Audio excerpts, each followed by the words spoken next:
Hey, it's Danny. One of my students asked me to teach him how to play Hallelujah. Jeff Buckley version? Nah, TheDooo. TheDooo. TheDooo. 3 O's. Look him up. Now, I've never heard of TheDooo. TheDooo is a YouTube sensation with over 3.5 million subscribers. Meanwhile, my supporter base consists of this family. And this counts on the fence. But I looked it up, and it's really clever. It's actually a really clever way of playing this song, this done to death song. It's clever for 3 reasons. Firstly, because it's very manageable. It's really simple, based on really simple, like 2-finger chord shapes mostly, like a 5-chord shape and a major third interval. Now, TheDooo plays it with capo on 8, I think, from memory. But I'm going to do it with capo on 5. Because then I've got more room to show you what's going on. Plus, I can't sing that high. The second reason is there are very few shapes in the song. The 5-chord shape and the major third that I mentioned make up, I don't know, 80% of the tune. Then it adds a 10th. Check out that video, which makes a beautiful... How nice is that? That's a genius chord right there.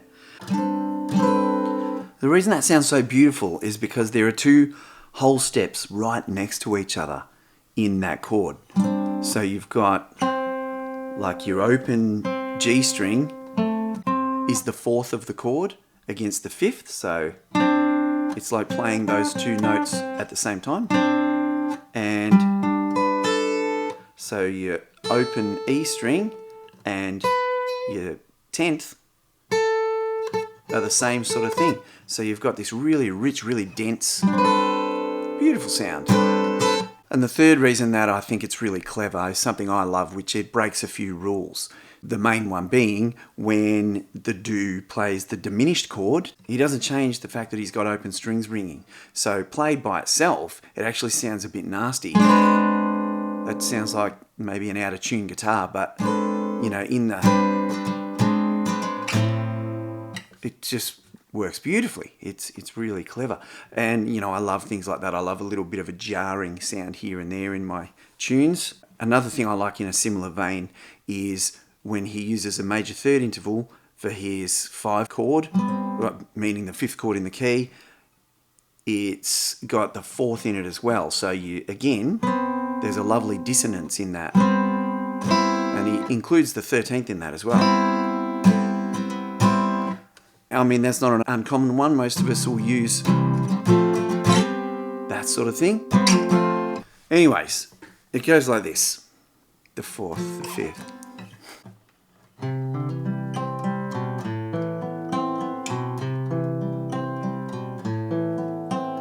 Heard there was a secret chord TheDooo played and it pleased his hordes.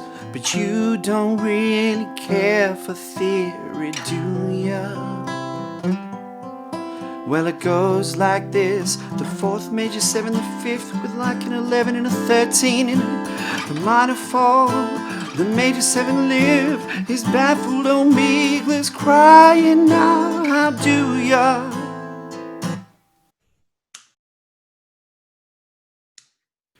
How do ya?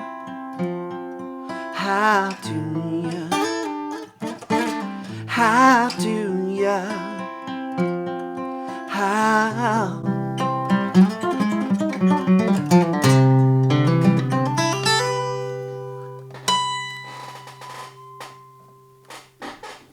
Squeaky chair. Full tabs are available over at soundslice.com, which I use for all my transcribing.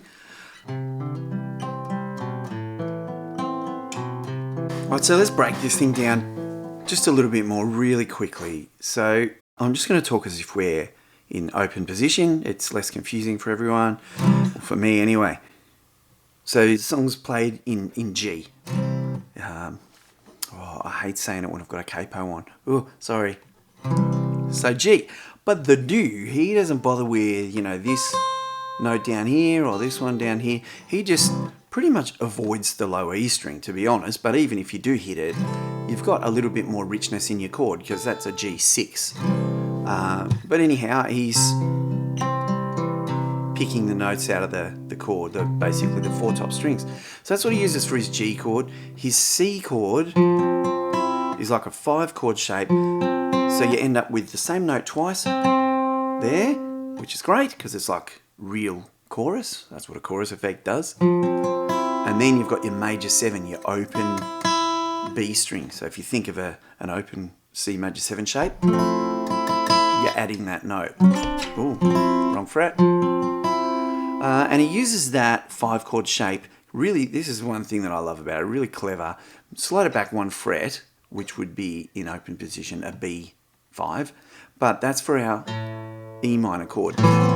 So it becomes that note there is a 9th, so it's an E minor 9, or an A minor 9 because of the capo, sorry.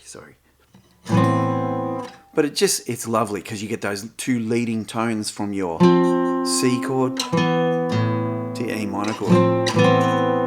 And you can keep those in your G chord if you want as well. It's a little bit fooeyes. So that 5 chord shape is really prevalent throughout the whole arrangement because he also uses it for his 5th chord in the key. We'll call it a D. And up to the E minor there, so an octave higher than this E minor. Then the other shape, as I said, you've got your major 3rd interval. 1, 2, 3, that's why it's called a major 3rd. So for your G and then for your D as well. But that's nice and rich because you've got that dissonance in there. And then adding the tenths on these notes. So little finger on the 10th in the chord. I'm saying 10th because 1, 2, 3, 4, 5, 6, 7, 8, 9, 10. It's the 3rd as well, but I call it a 10th because it's up in the next octave. And then the diminished chord. So all he's doing really cleverly is moving the bass note, which is, incidentally, that's how I think of a diminished chord. You know, the most useful and obvious one is your dominant 7 chord in any key. So let's say we're in C and you got a G7 chord here. Your G sharp diminished is basically a G7 chord with a sharpened bass, which leads nicely to A minor because it's very similar to an E7. And A minor is your relative minor to C, so they're going to appear a lot in songs together. How, you want me to keep going? You don't really care for theory, do you?